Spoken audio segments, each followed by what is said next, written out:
If you're starting a small business to find financial freedom, you're not gonna like what I'm about to say, and is that you will not find this freedom, at least in the beginning. I started multiple small businesses since 2017, and currently I have 3 that generate for me over $200,000 consistently per year. And here's my brutally honest advice on starting a small business. I will start by saying something that none of you want to hear, but it's that this small business will take between 1 to 3 years to become profitable, and it will take at least a few months before you make your first real sale. And I'm not talking friends and family. Now, this is based off real data and my past experiences. However, this depends on the niche that you're in because each small business performs in a different way. The question is, though, why does it take this much time?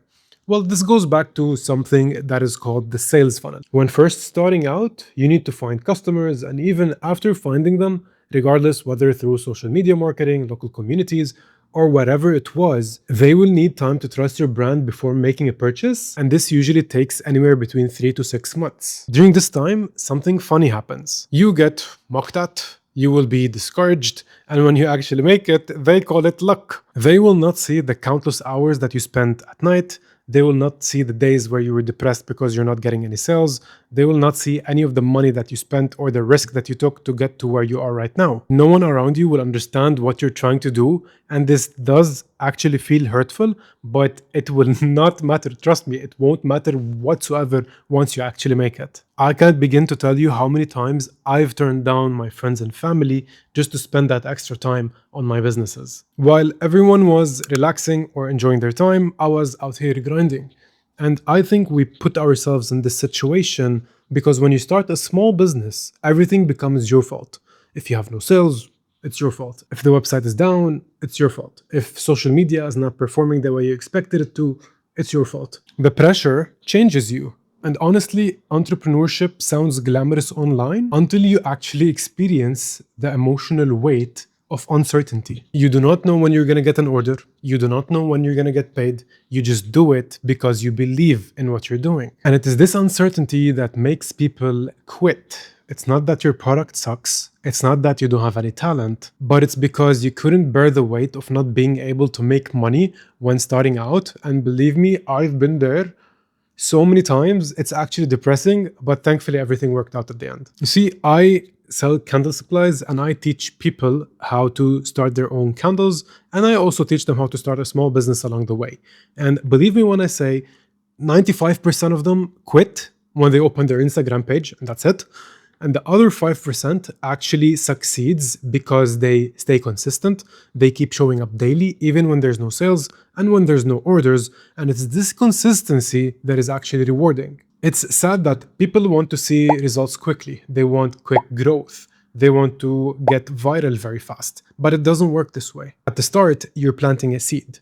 Like, for example, a bamboo seed gets planted and it takes 3 years of watering before it actually shoots up. But once it does, it takes 3 to 4 weeks, I assume, for it to go all the way up to its highest. And the same thing applies to a small business. You're basically planting a seed and you're feeding that seed every day with water until it actually starts bearing fruit. What's important here is that you focus on compounding, and that's small daily wins that accumulate over time. Speaking of posting content, that's another thing that actually lets people down. They think that the product is enough to get them sales and they don't focus on social media at all. For most small businesses these days, Instagram and TikTok are their primary source of traffic, customers, and sales. When I teach my students on how to start a candle business, I actually also teach them the way in which they should record their content and how they should approach this.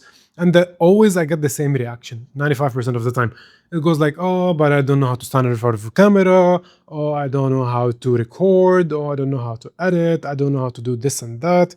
Well, you have to suck it up and you still have to do it. You will have to learn. And your first 10 pieces of content will be bad. Most likely they will not get any views, but this is fine because it's part of the learning process. You will learn how to record with your phone. You will learn how to edit your videos with applications like CapCut, Instagram edits, captions, or whatever it was to get that video up and running.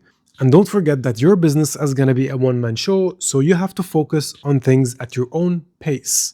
One thing I want to stress on is to have a posting schedule and to be consistent with it.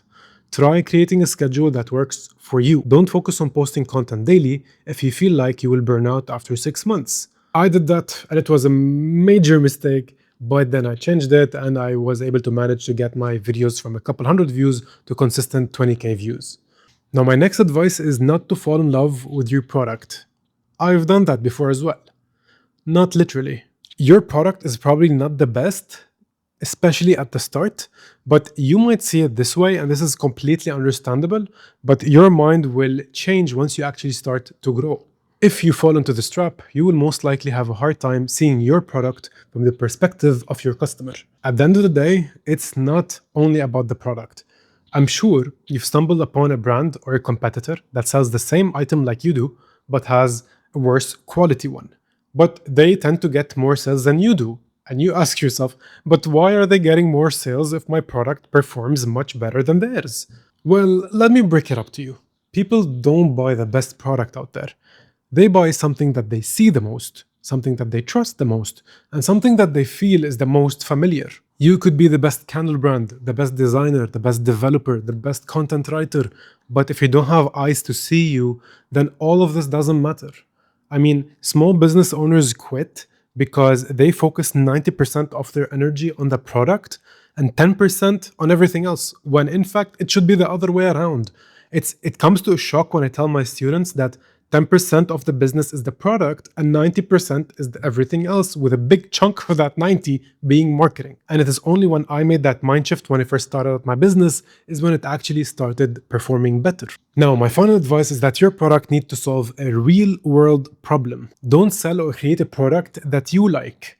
Sell something that people are looking for, a solution to a problem that people are looking for, a solution that people are willing to pay money for. I'm sure that 90% of the people watching this video and actually got this far have the mental process of like, oh, okay, I'm gonna start a small business and I'm gonna do that without actually conducting any research. No market research, no competitor analysis, no feasibility study, no pricing strategies, who my audience would be, nothing. The businesses that survive usually solves one of these, either a problem, a frustration, a desire, or they save time. And think about it. Any business, regardless in which niche it was, actually tackles these four things. People don't care how creative your idea is. They only care if it actually solves their problems. Let me give you my example. I was selling candles back in Dubai to customers like you and me, regular candles. But for 7 months, all I got was 5 orders.